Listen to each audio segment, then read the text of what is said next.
This movie doesn't start how you'd expect, it doesn't end how you'd expect, and it definitely doesn't play out how you'd expect either. So don't pay attention to trailers or critics because it can't get more Superman than this.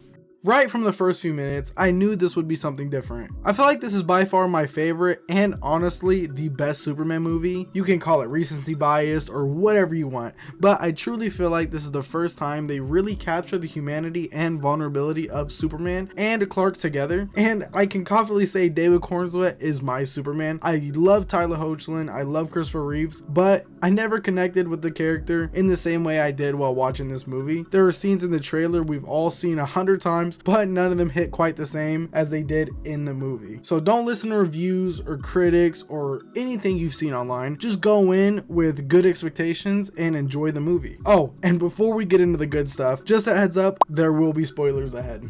Let's talk about the direction first, because it sets the tone for everything else. James Gunn did exactly what needed to be done. He took Superman in a completely different direction from Zack Snyder's version. Snyder's Superman always felt like he was missing the core humanity that makes Superman Superman. And don't get me wrong, I enjoyed Henry Cavill's Superman, but he never really felt like Superman to me. He was more like a Kryptonian wearing the suit. But with David's performance and James Gunn's vision, we finally get the Superman from the comics. The one who's vulnerable, hopeful, and full of humanity.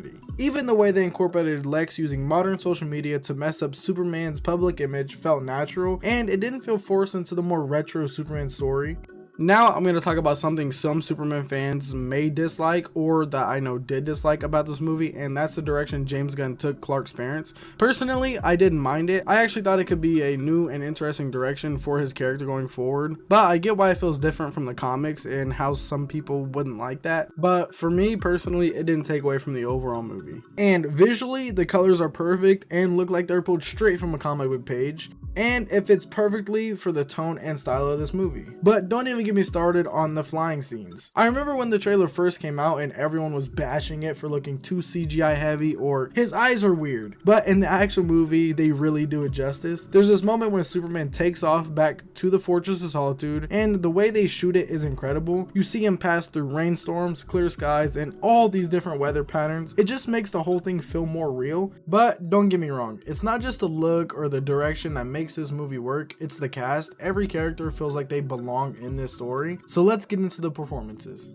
David Corenswet as Superman is the perfect cast. He makes you believe in Clark and Superman, not just one or the other. He portrays the character perfectly on both sides, and that's no small feat. As for his counterpart, Rachel Brosnahan as Lois Lane, she's probably the best Lois we've ever had. She never gives up on Clark and does everything she can do to help him against all odds. But the best part about this duo is the chemistry. The chemistry between David and Rachel is unreal. What really stood out to me is how you have Clark, who always sees the best in people, and Lois, who doesn't trust easy and she's pretty skeptical. So you get to see them clash at first, and we also get to see them slowly learn to trust each other, and they mesh very well. It feels authentic, like an actual relationship growing over the course of the movie. And there's a scene where Lois jokes about how Guy Gardner's hair should be the only thing that goes against his code, after he keeps saying everything is against his code. He can't do this because his code, he can't do that. So she hits him with, the only thing that should be against your code is that haircut. And it is actually very funny, and it shows you how sharp she is. And I think that's just gonna about wrap up Clark and Lois's relationship for this video. So let's talk about Krypto and some of the other characters. Krypto has some hilarious moments and totally steals scenes. One of my favorite parts is when Superman tells him to fetch the toys, and Krypto ends up destroying all the drones Lex was using to communicate with Ultraman. Now I want to talk about Mr. Terrific, because honestly he was one of my favorite parts about this movie, and I didn't expect him to be. He has way more screen time than I expected, but he absolutely kills it. You can see the ground, and you can also see the groundwork being laid out for a genuine friendship between him and Superman, because they work really well together. And as for Guy Gardner and Hot Girl, their roles were smaller than I thought they would be, but they still matter to the story, and honestly I'd love to see them more going forward. And while we're on the topic of the Justice Gang, their dynamic has a lot of humor throughout the movie. There's an ongoing joke about the team's name where none of the team members like it but Guy Gardner, and he keeps insisting that's their name. But I think below all the jokes, it's actually a subtle teaser for the team eventually being called the Justice League. And while we're on the topic of jokes and name changes, Jimmy Olsen even cracks a joke about Superman having hypnotic glasses or hypnosis glasses that make his face look different to people than his actual actual face of Superman, and it's a fun little comic reference for hardcore DC fans. Now, I know this has been a pretty long yap sesh, but let's get into the villains, because no movie is good without a compelling villain. And I'm not the biggest expert on Lex Luthor outside of the live action movies, but this is easily my favorite take on the character. Nicholas Hoult absolutely owns this role. You can feel Lex's deep insecurity. He works so hard for daddy's approval, clawing his way to the top, only for an alien to show up and get worshipped overnight. And Clark is the one person Lex can't look down on, and this fact makes Lex hyper focus on taking down Superman and nothing else, because Superman is everything he's not and everything he can't be, and it eats him up inside, so he just hyper focuses on taking down Superman. Also, in this movie, Lex does not know who Superman is, so it just makes it all that much better. And while we're talking about Lex doing everything he can to take down Superman, let's talk about his greatest and probably most unethical weapon. He clones Superman by combing his battlefields and looking for a strand of his hair, which is pretty smart, but this shows that Lex will do anything. He's willing to do anything, even using a mindless Superman clone to try and win. It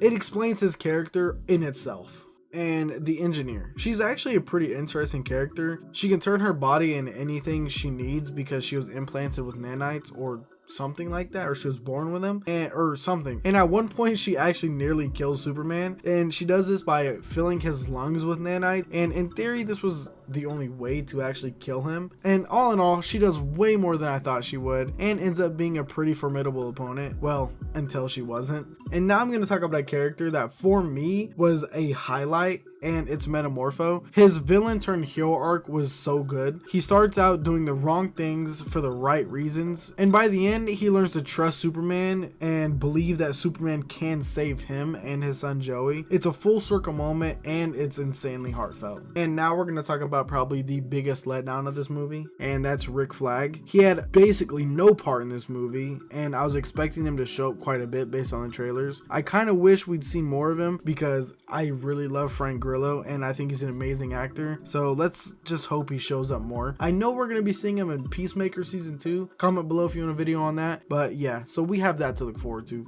I was just very disappointed I didn't get to see more of him.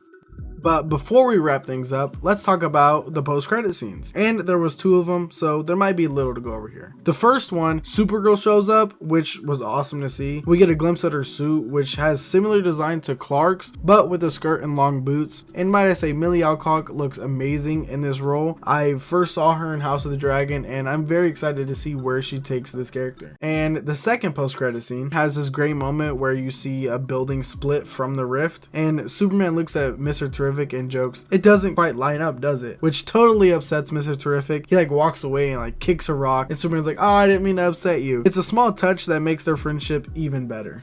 But overall, my favorite moment or line in this movie comes from Clark when he says, "I make mistakes, I mess up all the time, but that's what makes me human." And you can't make it up. That is Superman. It really makes you realize how much David and James Gunn care about the character and telling his story. That one line sums up everything. This version of Superman is about hope, vulnerability, and the idea that even the most powerful person in the world can struggle just like the rest of us. It's little moments like that that remind you this movie isn't just about spectacle, it's about understanding who Superman really is. So yeah, this movie really surprised me. It's not just another reboot or a soft reset or a stepping stone for a bigger DCU plan. It's a movie that finally understands what makes Superman Superman. It's hopeful without being cheesy, emotional without being overly dramatic, and it's not afraid to slow down and let Clark be a human. Is it perfect? No, it's not. But I wasn't looking for perfection. I was looking for connection, and for the first time in a long time, I really connected with Superman on screen. This movie gave me a version of the character I've always wanted to see. The version that inspires people not because he's powerful, but because he's human and he cares. And David Corenswet is the real deal. So if this is the foundation of the new DCU, I'm all in. Thank you for joining me for today's movie review. If you enjoyed this video, don't forget to like, subscribe, and check out my other breakdowns. I put a lot of time into each one, and your support helps keep the channel going. Let me know what you thought of James Gunn's Superman in the comments down below. And as always, stay curious and let's keep the conversation going.